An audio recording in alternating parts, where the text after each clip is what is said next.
Hi guys, I hope you guys are doing really well.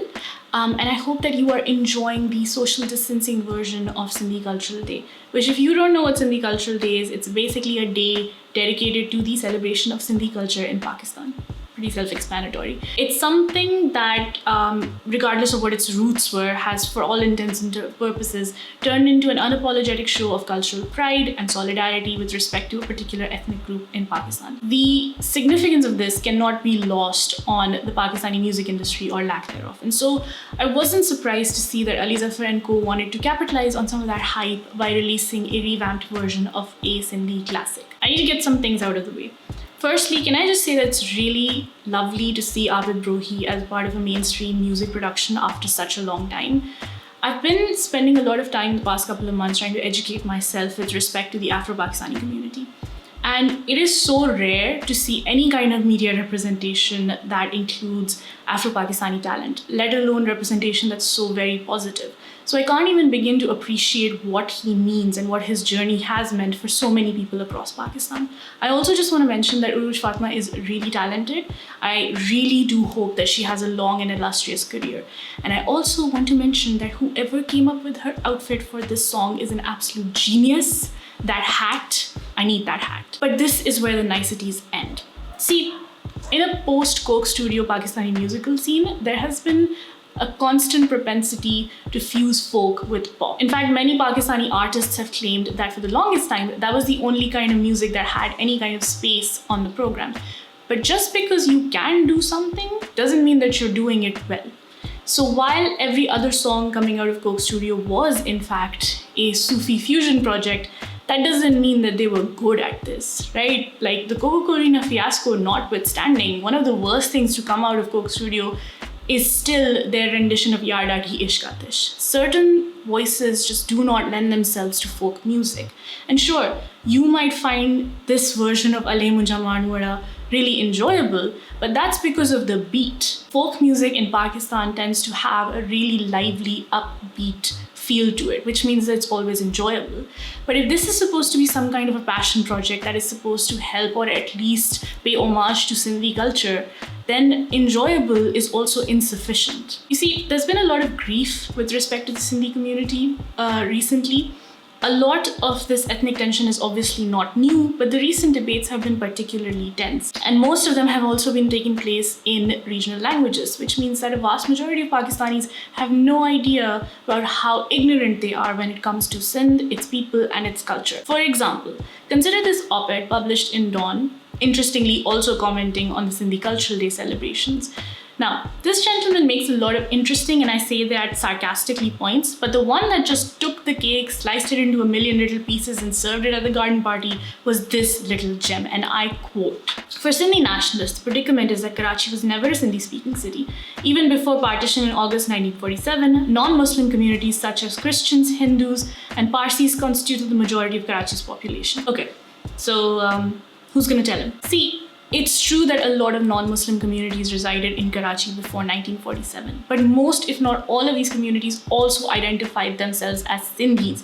In fact, the exodus of Sindhi Hindus has been one of the most painful experiences for the Sindhi community post-partition. In fact, some of the world's most prominent South Asian individuals happen to identify themselves as both Hindu and Sindhi. Now consider this. This piece was written by an academic.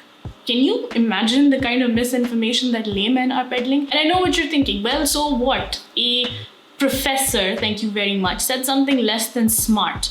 Big deal. But you see, 2020 has taught us that half-truths and fake news are not benign. Often they can translate into stereotyping and othering of entire communities.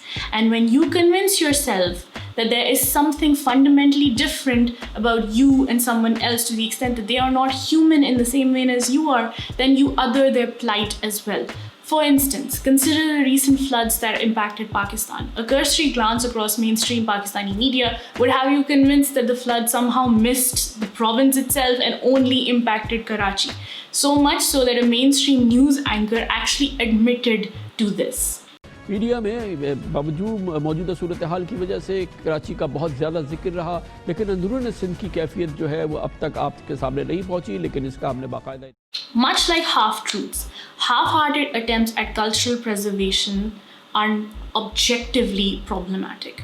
The purpose of this song is supposed to be an attempt to foster and nurture Sindhi culture. Beautiful.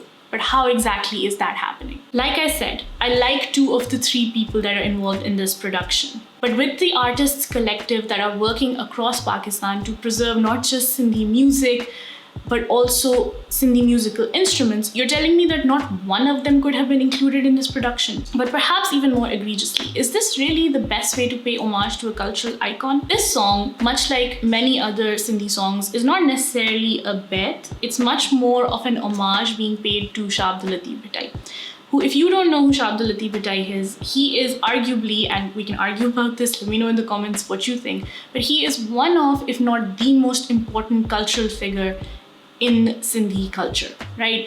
And if you know anything about Shah Abdul Latif Bhittai's work, you know that much of it revolves around women. The Sat Surmyu, or the 7 Queens of Latif, as it is loosely translated, consists of these 7 folk heroines whose stories he uses as an allegorical representation of the human experience itself.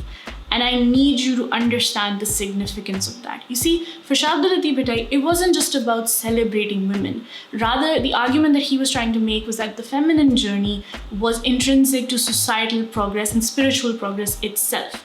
And simultaneously, he likened toxic masculinity to spiritual and moral degradation. For example, when Umar kidnaps Marvi, he is presented both as an overgrown man-child who cannot take no for an answer, but also as someone who is a representation of moral decay. Now, given this legacy, how can the standard for who gets to capitalize on his name be so very low? And make no mistake, that's exactly what this is. It really baffles me when modern artists claim that these great poets need us for some reason. Look, they don't need our attention, all right? Their words and their work is important for us. We need them. It's not the other way around.